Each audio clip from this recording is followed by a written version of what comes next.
बहुत समय पहले समुद्र की गहराइयों में एक छिपी हुई जादुई दुनिया हुआ करती थी जिसका नाम था मोरिनिया।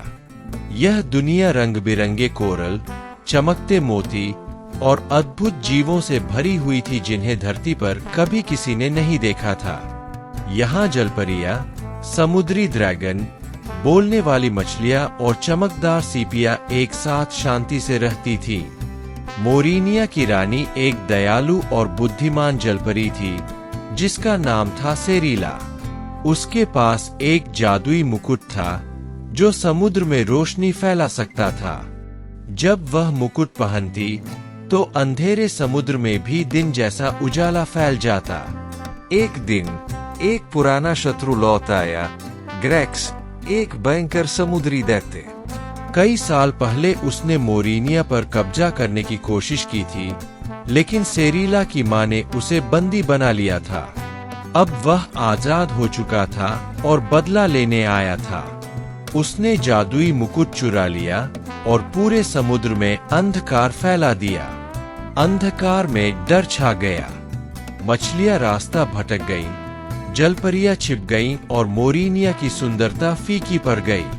सेरिला ने ठान लिया कि वह मुकुट वापस लाएगी। उसने अपने साथ 3 खास दोस्त चुने। ऊनो नीनो, एक छोटी, चतुर, बोलने वाली नीली मछली। 2 कारमा, एक निडर ऑक्टोपस जो रंग बदल सकता था। 3 मारू, एक सुनहरी कछुआ जो सैकड़ों साल पुराना था और समुद्र के सारे रहस्य जानता था। वे सब मिलकर छाया गुफा की ओर निकले जहां ग्रेक्स छिपा था।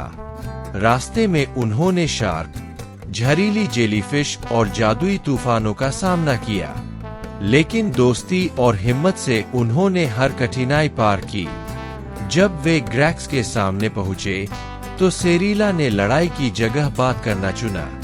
उसने कहा, तुम रोशनी चुरा सकते हो, लेकिन दिल की रोशनी सिर्फ प्यार से आती है। ग्रेक्स की आंखों में आंसू आ गए। उसने कहा, मैं हमेशा अकेला रहा हूँ। मुझे लगा मुकुट से मुझे ताकत और मान मिलेगा। सेरिला ने उसे दोस्ती का हाथ बढ़ाया और मुकुट वापस मांगा। ग्रेक्स ने मुकुट लौटा दिया और पहली बार किसी को गले लगाया। मोरिनिया में फिर से रोशनी लौट आई। सेरिला ने ग्रेक्स को माफ कर दिया और उसे समुद्र का रक्षक बना दिया।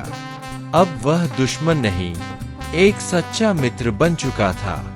इस तरह जादुई जलमग्न दुनिया ने हमें यह सिखाया कि सच्ची ताकत प्यार, दया और दोस्ती में होती है, न कि डर या शक्ति में।